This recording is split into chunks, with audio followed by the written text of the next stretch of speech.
ناکۆکیەکانی نێوان پارتی و یەکێتی لەلایەک و بڕیارەکانی پارێزگارە بە وەکالەتەکەی کەرکووک لەلایەکی تر داهاتووی بارودۆخی شارەکە بەرەو خراپتر دەبن. ئەمەش هاوڵاتیانی کوردی نیگەران کردووە و پێیان وایە ئەوان زەرمەندی سەرەکین لە ململانیە سیاسیەکاندا.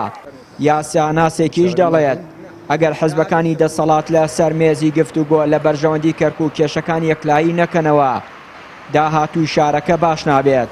بارودۆخی شاری کەرکووک بە قۆناغی هەسیارە تێپەڕەیە بە دەرەجەیەک هاوڵاتیان لە شاری کەرکووک زەرمەندن و ئێمە داواکەین لە حزبە سیاسیەکانی هەرێمی کوردستان کە لە شاری کەرکووکان بەڕاستی یعنی هیچ مانایەکی نییە لەسەر دۆخێکی سیاسی ڕێک نەکەون.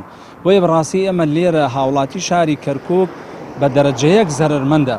بۆیە هیوادارین جارێکی تر هەوڵ بدەن یعنی چۆنە لێ خاڵی هاوبەش لە نێوانیاندا هەبێت. حیزبەکانی خۆمانە ناو خۆیانە یەکدەست و یەکدڵنی لە شاری کەرکووکە.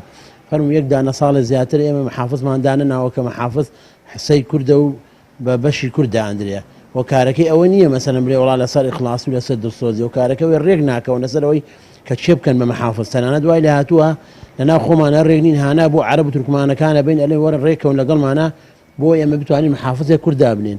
ئەوانش ئامادەنی ڕێکەون لەگەڵتا. چەنەهای چەند ساڵە ئەم شارە بەدەست کردەوە بووە کارێکی وامان ئەنجام نەداوە بەرامبەر بە عەرەب و بە تورکمانەکان کە ئێستا بەرەکەی بخۆین. لە دوای ڕووداوەکانی 16 ئۆکتۆبری ساڵی ڕابردوو ساڵی 2017ەوە باڵانسی هێزە کەرکووک لە 90 گۆڕاوە. دەسەڵاتی سیاسی و سەربازی لە دەستی کووردا ئەتوانم بڵێم لە 90 نەماوە بە هیچ شێوەیەک. بۆیە پێویستە لێرەدا هێزی کوردی هەردوو لایەن یەکێتی و پارتی خەمێکی جدی لەم شارە بخۆن. بەڕاستی خەڵکی ئەم شارە ئەناڵێنێ بەدەست تعریبکردنەوە، ئەناڵێنێ بەدەست پێشەرکردنی دەستور و یاسا و مافەکانی خۆیەوە.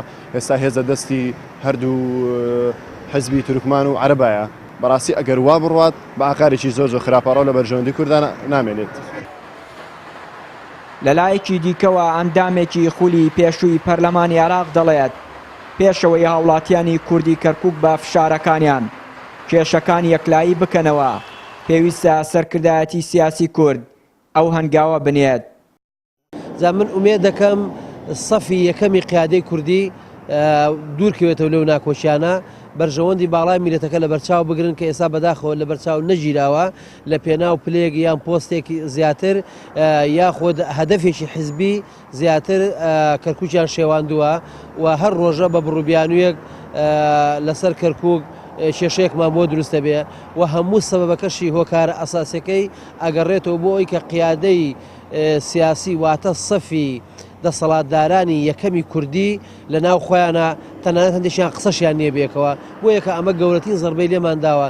جا من ئومێد دەکەم ینی پێشەوەی کە فشارێ بکەوێتە سەریان فشارێکی جەماوەری یان کەرکووچیانە خۆیان چاک بکەن بۆ ئەوەی هیچ کە میلەت نەبێتە تەسحێی ناکۆچیەکانی نێوان ئەوان.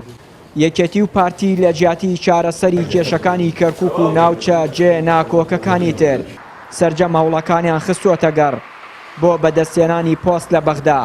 هەر ئەمە شاوای کردووە کوردانی دانیشتووی کەرکووک بێ ئومێد بن لە هەوڵەکانی ئەو دوو حزبە بۆ باشکردنی دۆخی شارەکە و یەکلاییکردنەوەی کێشەکان لەم بارودۆخەیی ئێستادا.